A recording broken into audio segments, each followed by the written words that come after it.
So today I'm going to be making vegan chocolate chip cookies. So we're going to start with 2 1/4 cups of flour. And then we've got a teaspoon of salt and a teaspoon of baking soda. And then we're going to go ahead and just mix those up. Just going to use a whisk and just kind of stir them up good. It only takes a second. Nice and easy. Okay, so we've got all the dry ingredients together, so of course that means we now need the wet ingredients. So I'm going to start with a cup of, I'm using margarine in order to make it vegan, and I've melted it a bit, maybe a bit too soft, but we'll find out once I make the cookies. So just a cup of margarine, and I'm going to mix with that a 3/4 cup of sugar, and 3/4 cup of packed brown sugar. And then I need to also add in a teaspoon of vanilla. Okay, now once that is all together, I'm just going to go ahead and throw it in the Kenwood mixer. Okay, so now it's just a matter of mixing the ingredients together. Okay, so now the margarine and the sugars are now nice and creamy, so it's time to add the eggs, but we're making these vegan, so in place of eggs, for each egg that you need to add, you want to add a 1/4 cup of applesauce. It seems to work perfectly, and actually I like it a bit better because it gives it more flavor. So I'm just going to go ahead and put in about half of it and stir that up real well in the mixer. And then once this is mixed together well, I'm going to go ahead and add in the second 1/4 cup. The 2 eggs or the half cup of applesauce is now blended together, nice and neat. It's all nice and creamy, looks great. So we're going to start adding in the flour a little bit at a time. And let's go ahead and start letting that go together. All right, so you can see it's mixing together perfectly.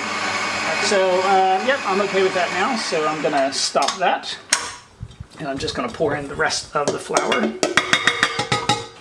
and continue to let it mix.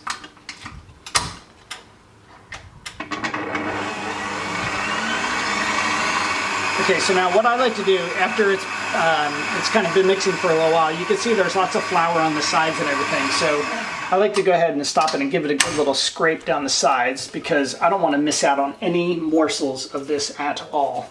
I want it to be perfect and I want to eat every single one of these cookies. So yep, let's go ahead and mix that together. And then I'm just going to give it a few more seconds to mix. Okay, so flour is mixed in, we've got a nice looking batter, and the most important part, of course, is to add in the chocolate chip cookies. So at Costco, they sell the Kirkland brand of semi-sweet chocolate chips, 2 kilo bag, but the great thing about these is they're vegan. So you don't need to worry about finding any special chocolate chips. I know here in the UK, little bags, they only sell little bags of chocolate chips in the grocery store and they're crazy expensive. So you can get these giant bags at Costco, and I usually buy 2 at a time. So we've got 2 cups of chocolate chips, and we're just going to go ahead and mix those in. All right, so then you just have to be careful here because this is going to be tough on the mixer. So make sure you go slow to start and just let it take its time and mix them all in. Okay, so all the chocolate chips are mixed in really nice. So let's go ahead and have a look here. So if the camera comes a bit closer, you can see we've got a beautiful looking mix. Like I mentioned, most important part, lick off the spoon. I know this really is the best part of making cookies. It's one of the only reasons I make them, I think. Last time I made cookies, I ate 10 in one day. I felt pretty disgusting by the end of the day. So we've got our everything combined. We've cleaned off the utensils as necessary. And now I've lined a cookie sheet. Now I like to use these cookie sheets with the little ridges in them because I feel like it gets the air underneath of the cookies a bit better and they cook more evenly. And then I've cut a piece of parchment paper to fit perfectly in there. So now I use one of these ice cream scoops. It's a small ice cream scoop, but it works well if you want giant cookies. So I'm just going to go ahead. I fill it up, most of the way, I guess. And I try not to put too many cookies on here at once, so I'll only do usually maybe 6 at a time, maybe 8, depends on how I organize them. Okay, so we've got our 6 cookies. I probably could squeeze more on there, but you know, I've got time. And I've preheated the oven to 375 degrees, or about 180, 190 Celsius. And we go ahead and stick them in there, close the lid, and set the timer for about 9 to 11 minutes. I did 9 minutes, and let's see.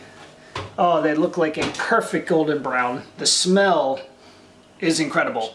So I'm going to just go ahead and put them here on the rack, on the cooling rack, let them sit for a couple of minutes, and then I'm going to transfer them over to the cooling rack to cool completely.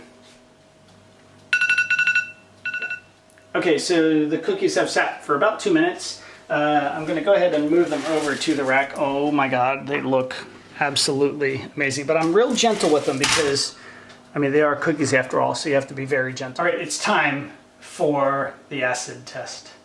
So I'm going to pick one of them. They all, you know, I can't pick favorites, so they look amazing, nice and soft.